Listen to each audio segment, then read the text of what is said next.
สบายดีทุกคนสบายดีมารีวิวอัปเดตอยู่ที่นครหลวงพระบางในค่ำคืนมื้อนี้ในตอนกลางคืนพี่น้องบ้านเฮาอันนี้แม่นขอบเขตที่เดินผาเดินลานสร้างพี่น้องบ้านเฮามีของลิ้นของกินหลากหลายเอาไปอยู่ไกลอยู่ไสก็แล้วแต่ถ้ามาลิ้นเดินลานสร้างนี่ก็อย่าลืมมีอาหารการกินครับใส่ของคอยบริการผ่านอยู่ตลอดทุกค่ำคืนเนาะอันนี้มันแห้งสถานที่ครบเขตเดินลานสร้างบริเวณบ้านเฮาอันนี้จะเป็นถนนหนทางอยู่ตามขอบเขตบริเวณอันนี้มันเดินเดินอยู่ใส่เนาะอันนี้นะดูที่นครหลวงพระบางอันนี้มันเดินถาดเพื่อนพี่น้องพ่อแม่พี่น้องบ้านเฮาออกจากเดินลานสร้างประมาณลิ้นทางแถวเดินถาดแล้วปัจจุบันนี้เป้าหมายมุ่งหวังว่าจะไปลิ้นแต่ว่าบอนที่คนลิ้นคนกินยามกลางค่ำกลางคืน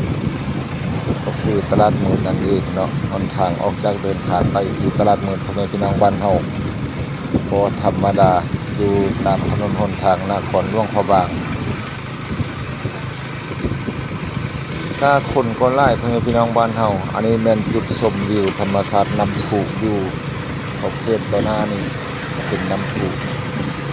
บนชมวิวธรรมชาติอย่างเที่ยวสุดงดงามเพื่อนพี่น้องบ้านเฮาแต่บ่ได้ไปทางเขตท่าบ้านน้องเขตอันทรายโคกอัปเดตอยู่ที่ทางเหนือให้เพื่อนพี่น้องได้เบิ่งได้ชมเพราะว่าพอทำไปเดินออกไปก็ฮอดจะกับคลิปนี้ก็ช่วงเวลา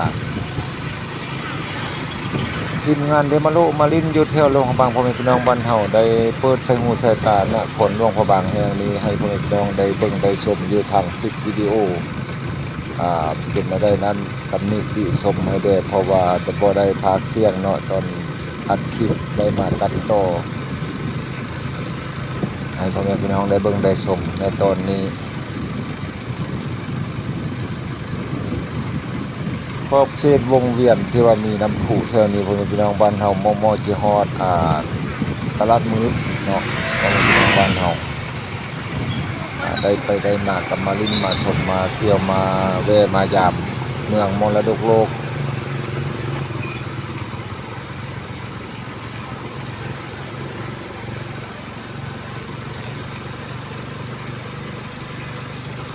พ่อแม่พี่น้องอยู่ไกลอยู่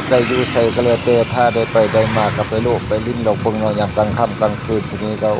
บรรยากาศเที่ยวสุดงดงามพ่อแม่พี่น้องมีหลากหลายรายการบอนลิ้นเป็นต้นเป็นตลาดมืดปูซี่ยอมปูซี่บ่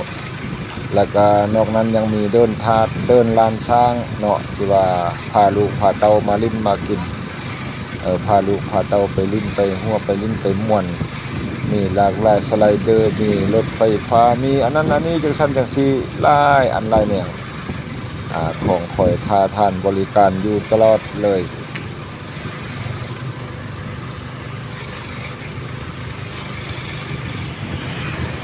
เอาถึงภาพจะบ่จ้าบ่แจ้งก็มีอะไรก็ขอโทษกับอภัยนำ FC นำผู้เบิ่งอยู่ทางบ้านอันนี้ขอบเขตดีจะเป็นตลาดมืดกันแล้วพ่อแม่พี่น้องบ้านเฮาอยู่ตีนภูซี่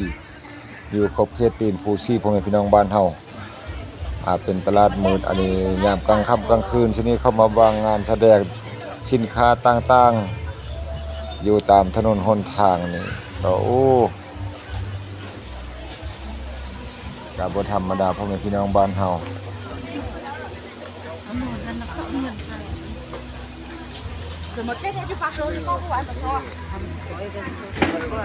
แต่ตอนกลางเว้นแล้วมันจะเป็นหนทางเที่ยวไปมาหาสู่ทางสันจังซีธรรมดาสามัญเนาะบ่ได้จะเป็นตลาดพ่อแม่พี่น้องบ้านเฮาสบายดีอันนี้ขอบเขตนี้มันขอบเขตเดินลานช้างกลับมาอีกแล้วกลับมาหาเดินลานช้างไปแล้วบอนลิ้นบอนพ่อแม่พี่น้องบ้านเฮามาซื้อยังอันนี้จะเป็นแถวบ้านแถวตลาดชุมชน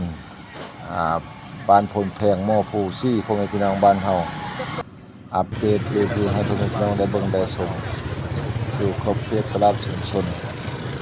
อ่าตลาดสดตลาดเช้าเนาะอันนี้อยู่ที่บ้านพลแพงพ่อแม่พี่น้องใกล้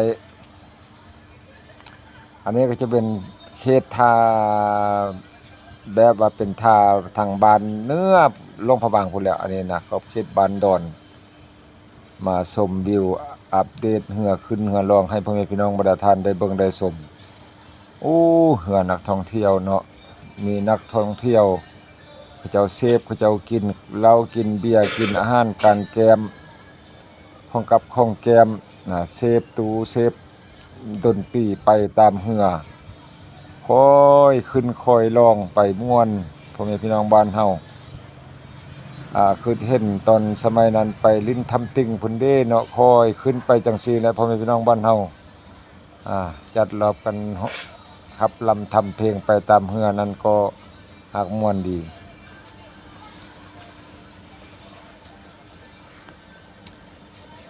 คันว่าไปฮอดนครหลวงพระบางแล้วมีแต่ลิ้นกับลิ้นมีบนไล่บนลิ้นไล่บนเที่ยวพ่อแม่พี่น้องบ้านเฮาโอ้เบิ่งรวมแล้วก็ความจบความงามอันนี้ก็เป็นเหือเขาจะปล่อยลงตามภาษาของมันเลยขว้างหน้าขว้างหลังไปซั่นแหละพ่อแม่พี่น้องเหือนักท่องเที่ยวกินเหล้ากินเบียร์ซุ่มแซวมวลชนธรรมดาสามัญอยู่ตามเหือชมวิวธรรมชาติฟังของเบื้องนั้นเบื้องนี้อย่างคึกคืนมโหฬารพ่อแม่พี่น้องบ้านเฮา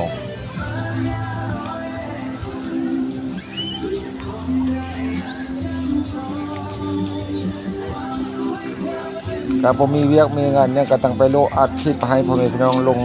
YouTube ให้พ่อแม่พี่น้องได้เบิ่งได้ชมที่นครหลวงพระบางแห่งนี้สปปลาวเนาะบนสุดเส อันนี้ลงมาทางสัญญาบุรีแล้วพ่อแม่พี่น้องอยู่สุดหมู่ทางลุ่มนั้นก็จะเป็นภูสักแก่นอันนี้จะเป็นยอดสุดของภูสักแก่นพ่อแม่พี่น้องบ้านเฮาเบิ่งรถขึ้นรถลงจอมสุดมันเลยอย่าลงไปทางอันออกจากโรงพยาบาลจะว่าฮอดสัญญาบุรีแล้วเด้อนี่ขี่รถคันนี้น่ะไปโรงพยาบาลพ่อแม่พี่น้องบ้านเฮาลำลูกภูคานข้อยอดซับยอดวิวน้ำพี่น้ำนองป้าดงแม่รถเขาจะลงภูสแกนเตรียมจะลงภูไปแล้วพ่อแม่พี่น้องบ้านเฮา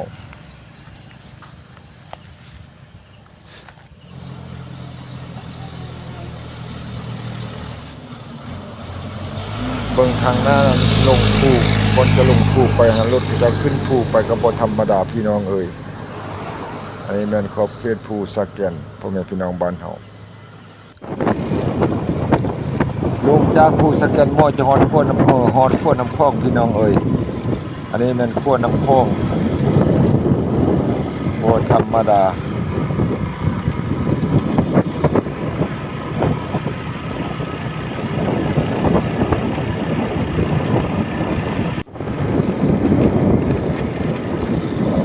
ข้ามขั้วน้ำคลองก็บ่ธรรมดาพี่น้องบ้านเฮา